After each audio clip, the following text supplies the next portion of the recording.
My neighbor kept giving us spoiled food and told the neighbors that we are too poor to refuse. Now she's cooked. My neighbor Dorothy moved in next door 5 years ago and immediately decided she was the neighborhood mother. She'd knock on doors, introducing herself as someone who loved to share her cooking with less fortunate people who probably didn't eat well. I worked from home as a graphic designer, and my wife was a nurse. We cooked fresh meals every night. But Dorothy had decided we needed her help. It started with her bringing over leftovers that were always just past edible. She'd stand at our door holding containers of week-old casserole, saying she couldn't bear to see it go to waste and thought of us. When we'd try to refuse, she'd get teary and say we were too proud to accept help from neighbors. She'd leave the containers on our porch if we didn't answer, and they'd sit in the sun until we got home. The food was always suspicious: meat that smelled off, slimy vegetables, and dairy-based sauces that had separated and turned gray. She'd watch from her window to see if we brought the containers inside, then text asking how we enjoyed her generosity. We'd throw it straight in the trash but tell her thanks to avoid drama. She'd beam and say she knew we needed the help. Then she escalated to giving us her actual expired food. She'd clean out her fridge and bring over milk 2 weeks past date, bread covered in spots she'd say were just flour, eggs that floated when you tested them. She'd package it all in a basket like she was doing us this huge favor, saying she'd noticed we didn't go grocery shopping enough and wanted to make sure we had basics. My wife once made the mistake of saying we'd already been shopping, and Dorothy responded by saying we obviously didn't know how to shop smart if we were wasting money on fresh food when she was providing perfectly good items for free. She started telling other neighbors she was feeding us because we were struggling. At the block party, she announced loudly that she made extra portions every night for the poor couple next door who couldn't afford proper meals. People started looking at us with pity. When we hosted a dinner party with fresh seafood and steaks, Dorothy told everyone we'd maxed out credit cards to show off when we should have just accepted our situation. She'd go through our garbage on trash day checking if we'd thrown away her food. If she found it, she'd knock on our door crying about how we were wasting food when children were starving. She'd guilt us for hours about our privilege of being able to refuse food. She'd bring the thrown-away containers back to our door, saying we should at least try them first. One time she saw me throwing away moldy cheese she'd given us, and she called me wasteful for not cutting around the mold. The breaking point was Thanksgiving. Dorothy brought over her leftover turkey the Monday after, saying she'd saved it especially for us. The smell when she opened the container made my wife gag. The turkey was green and had visible mold. Dorothy said it was just herbs and we were being dramatic. She forced her way into our kitchen and put it directly in our fridge, saying she'd check tomorrow to make sure we'd eaten it because she didn't raise wasteful neighbors. My wife is a nurse and knew that meat could kill someone. We threw it out immediately, but Dorothy saw us do it. She came over screaming that we were ungrateful, and she was going to report us to the health department for unsafe food handling. She actually called them and said we were running an illegal meal service from our home, serving unsafe food to the neighborhood. She thought they'd just fine us and leave. The health inspector showed up the next day. Dorothy was watching from her window, smiling. The inspector looked around our spotless kitchen, checked our fridge full of fresh dated items, and said someone had obviously made a false report. I mentioned Dorothy had been bringing us expired food for years, and we were concerned about her food safety. The inspector asked if she often shared food with neighbors. I said yes, she brought food to everyone on the block. The inspector's face changed. If Dorothy was distributing food regularly to multiple houses, that qualified as food distribution that needed to meet safety standards. The inspector walked straight to Dorothy's house. Dorothy answered the door holding a container she was about to bring to the elderly couple across the street. The inspector identified himself and said he needed to check her kitchen since she was distributing food. Dorothy tried to refuse, but he said he'd already had a complaint and could see she was actively distributing food right now. Her kitchen was a nightmare. The inspector pulled out his phone and started taking photos. Dorothy followed right behind him, making excuses about how she'd been meaning to clean, but just hadn't gotten around to it yet. He opened her refrigerator, and the temperature gauge inside read 52 degrees. He photographed it and wrote something on his clipboard. Dorothy said her fridge had been acting funny lately, but everything was still perfectly safe to eat. He pulled out a container from the back shelf and checked the date. The yogurt had expired 4 months ago. He found another container of what looked like chicken salad that had turned completely gray. Dorothy insisted she'd made that just last week and it was fine. The inspector's face stayed blank, but his jaw got tighter with each thing he found. He moved to her pantry and pulled out canned goods that had rusted through at the seams. He found bags of flour with visible bugs crawling inside. Dorothy said a little protein never hurt anyone, and those bugs were harmless. The inspector photographed everything without saying much. He checked her counters and found cutting boards with deep grooves stained dark from years of cutting raw meat without proper cleaning. He opened her cabinets under the sink and found containers she'd been washing and reusing that had cracks and couldn't be properly sanitized. Dorothy kept talking faster and faster about how she'd always been so careful, and this was all just a misunderstanding. The inspector moved through her kitchen, opening every drawer and cabinet. He found containers of food she'd clearly been saving to give to neighbors. Most of it was expired or showed signs of spoilage. He photographed a casserole dish that had visible mold growing on top that Dorothy insisted was just seasoning that had separated. He checked her freezer and found meat that had been frozen and thawed and refrozen multiple times with ice crystals coating everything. The temperature in the freezer was too warm to keep things properly frozen.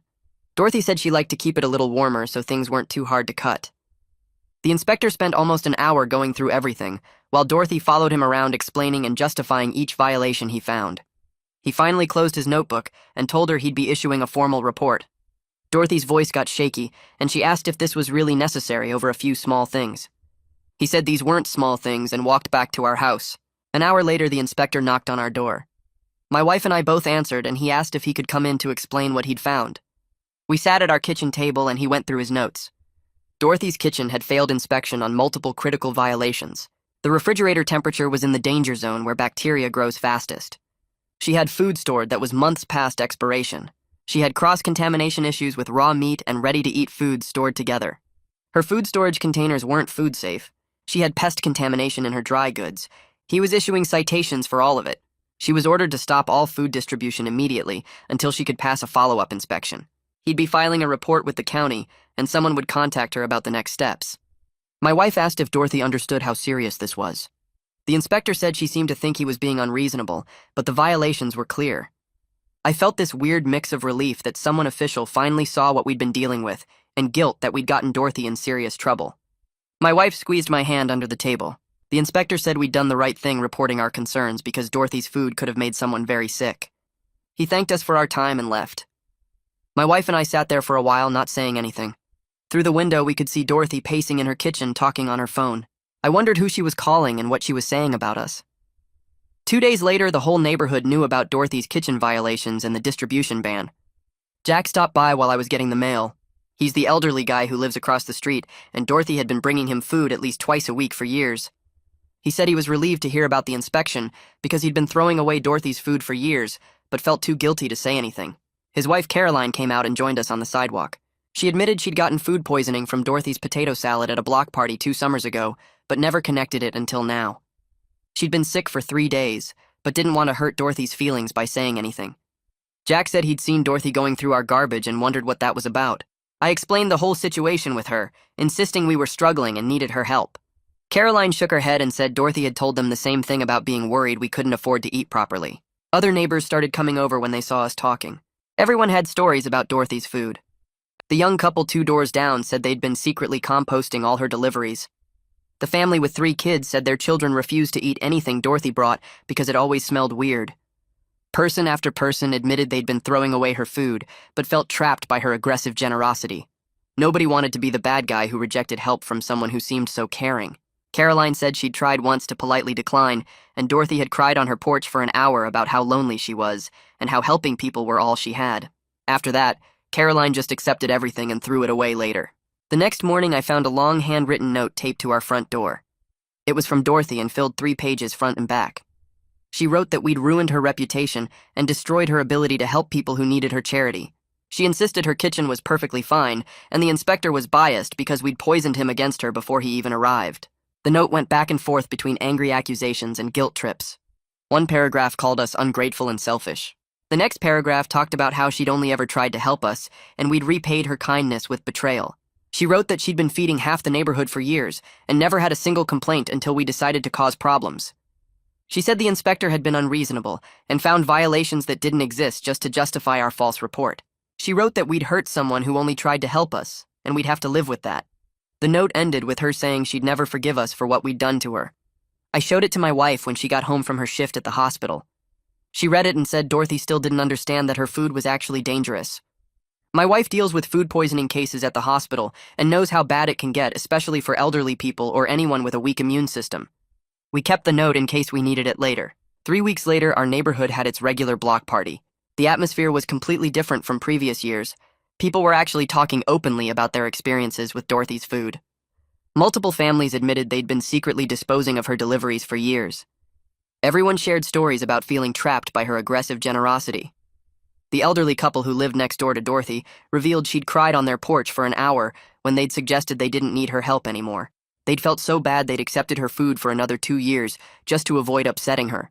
Someone brought up the time Dorothy had announced at a block party that she was feeding us because we couldn't afford proper meals.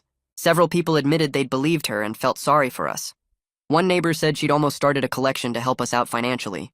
My wife and I explained that we both had good jobs and had never needed or wanted Dorothy's help. People seemed embarrassed they'd believed Dorothy's version without asking us directly. The conversation shifted to how Dorothy was doing now. Nobody had seen her much since the inspection. She'd stopped coming to her front porch and didn't wave at people anymore. A few neighbors felt bad about the whole situation, but most agreed the distribution ban was necessary for everyone's safety. 2 days after the block party, Jack called me in a panic. Dorothy had just brought him a casserole, claiming the ban didn't apply to helping elderly neighbors who might not eat otherwise.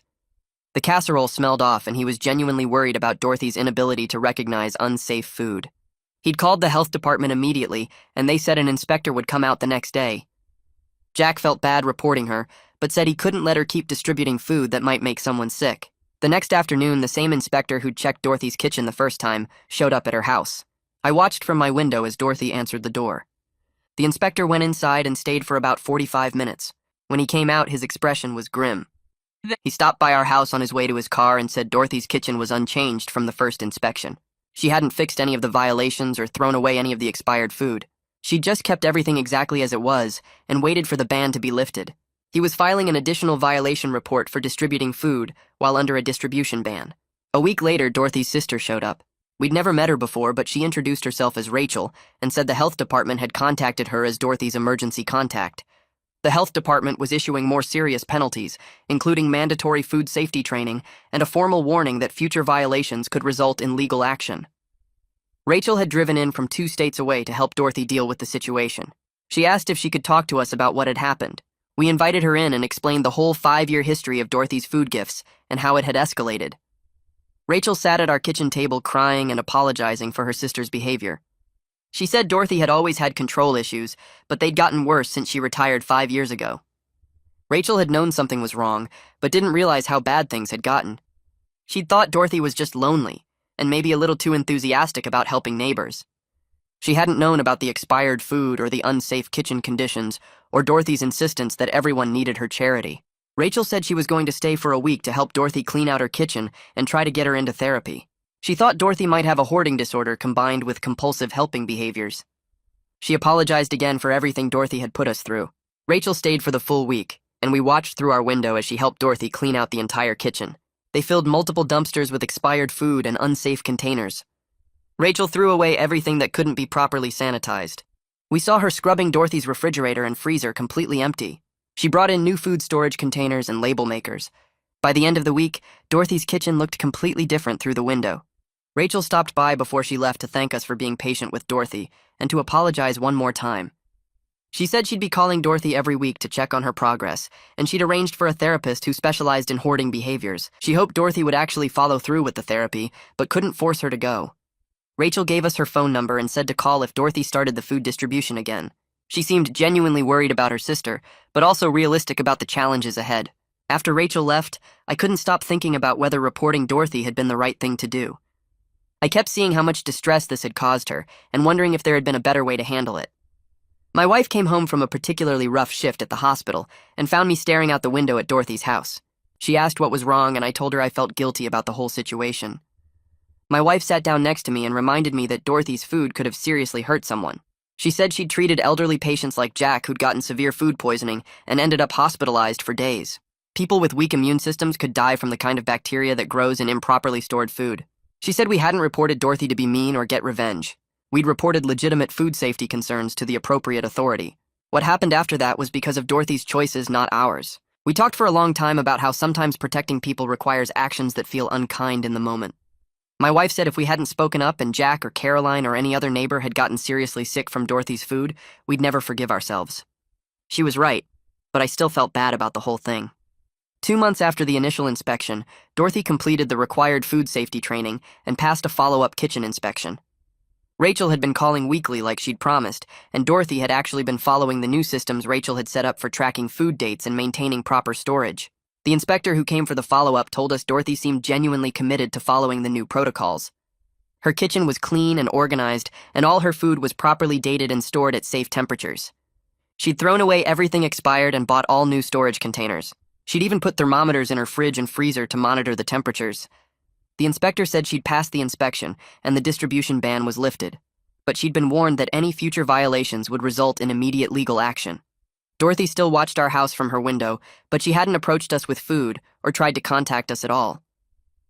The next week, Dorothy left a folded piece of paper in our mailbox. I pulled it out and saw careful handwriting on lined notebook paper. The note said her behavior had crossed boundaries, and she understood why we'd reported our concerns to the health department. Every sentence felt stiff and formal, like someone had helped her write it. She said she wanted to work toward being cordial neighbors again eventually. The tone was different from her usual emotional manipulation.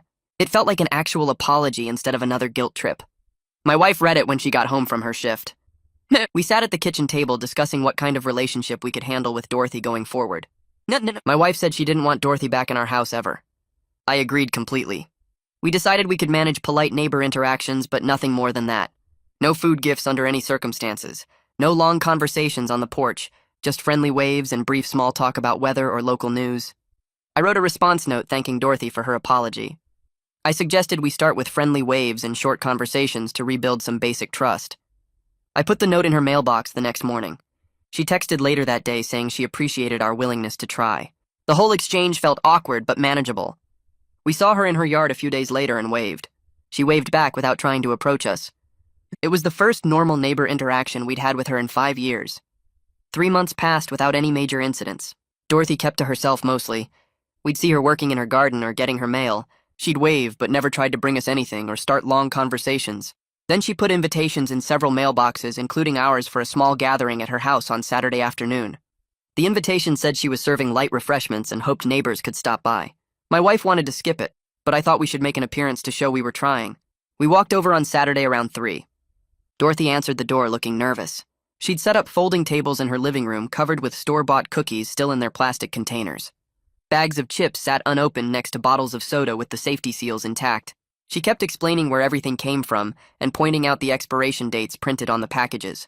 She told everyone multiple times that nothing was homemade. Jack and Caroline were there along with the couple from 2 houses down. Dorothy's hands shook slightly as she opened the chip bags. She seemed genuinely anxious about hosting this gathering. We stayed for about 30 minutes making polite conversation about the neighborhood association meeting and the new stop sign going in at the corner. Dorothy participated but didn't dominate the conversation like she used to. When we left, she thanked us for coming without any dramatic emotional displays. It felt like progress even though the whole situation remained uncomfortable. Jack stopped by our house the following week to borrow our ladder. While I helped him carry it to his garage, he mentioned that Dorothy had asked before bringing over some extra tomatoes from her garden last weekend. He said when he told her no thanks because they had plenty, she just said okay and didn't push it. He seemed genuinely surprised that she'd respected his refusal without crying or guilt-tripping him. Caroline had apparently told other neighbors about this change in Dorothy's behavior. People were reporting similar experiences where Dorothy would offer something, accept a polite no, and move on without drama. The neighborhood dynamic was shifting back toward normal relationships. People weren't avoiding Dorothy anymore, but they also weren't walking on eggshells around her. Conversations at the mailboxes felt natural instead of tense. The block party planning committee even asked Dorothy if she wanted to help organize this year's event. She agreed, but said she'd handle decorations instead of food. Everyone seemed relieved by that suggestion. Rachel called me one afternoon to give us an update. Dorothy had started volunteering at the local food bank 3 days a week.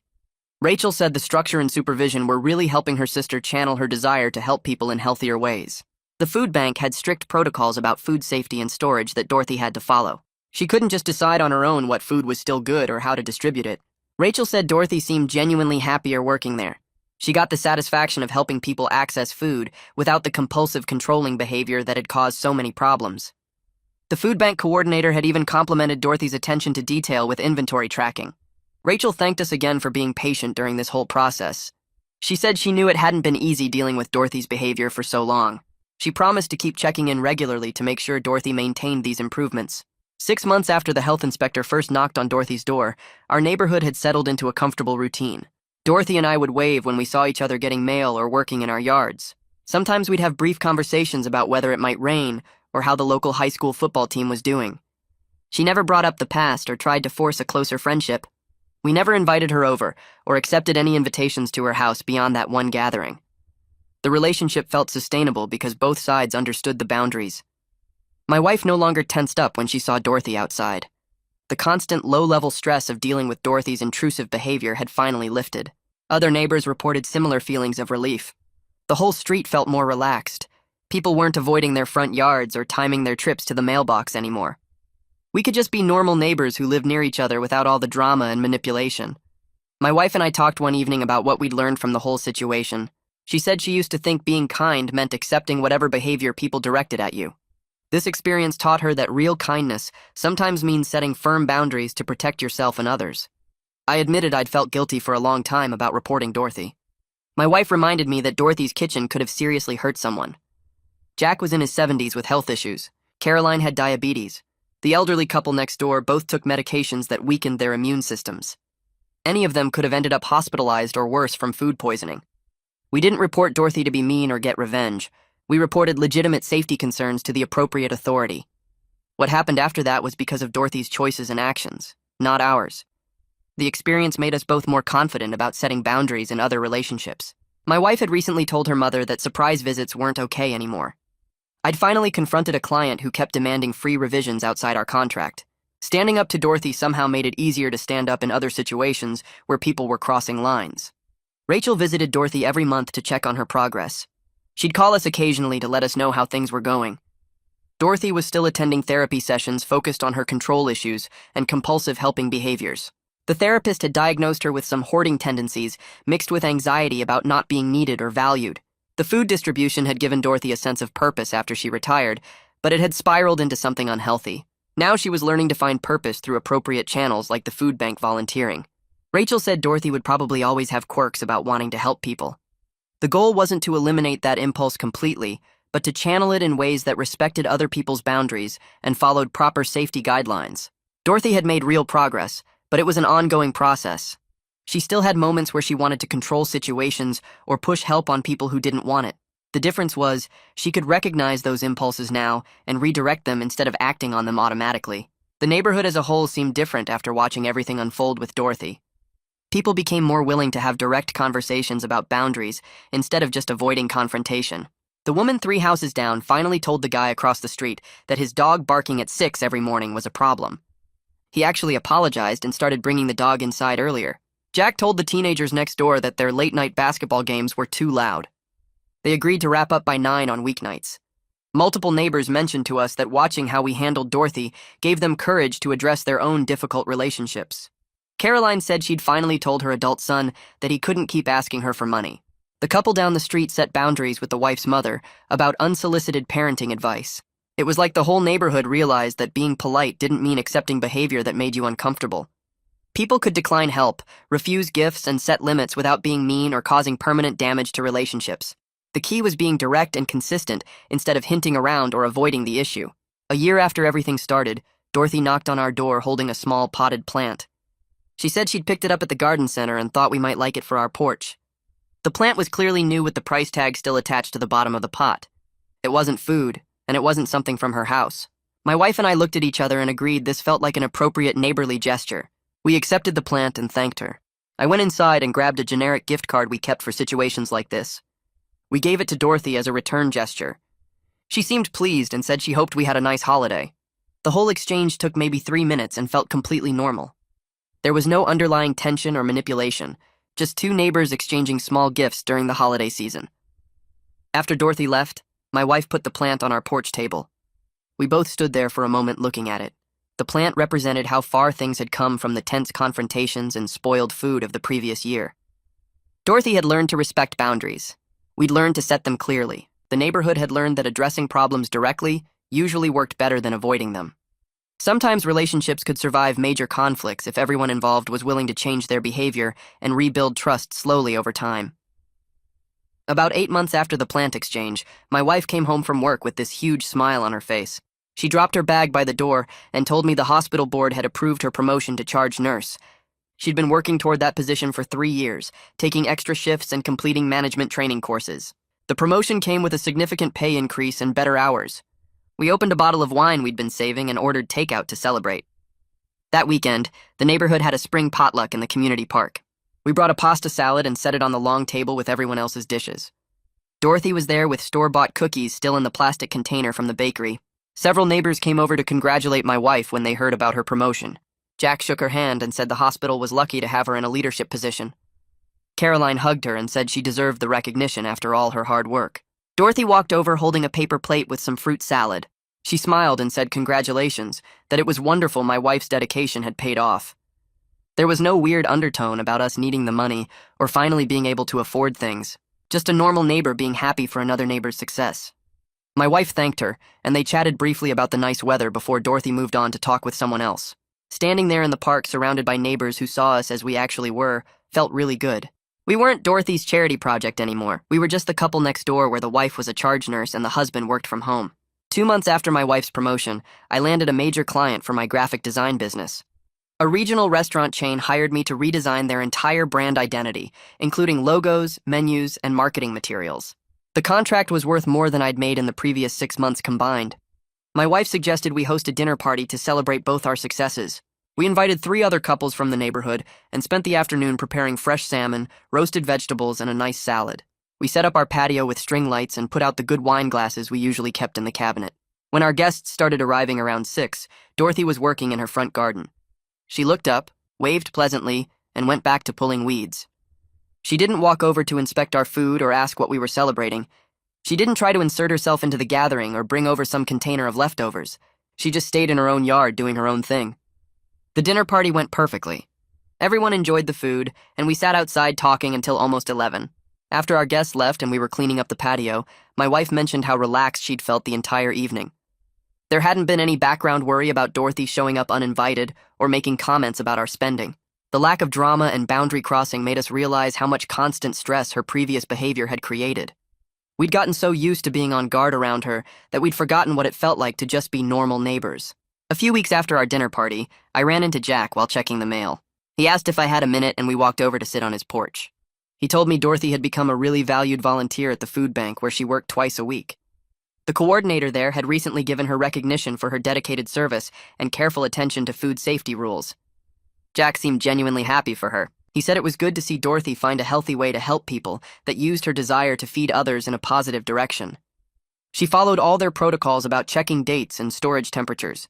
She took the training seriously and actually helped them improve some of their systems. The food bank loved having her because she was reliable and thorough. Jack said watching Dorothy grow from the situation, instead of just being punished for it, gave him hope that people could actually change when given proper support. I agreed with him. We were glad Dorothy's story hadn't ended with her isolated and ashamed.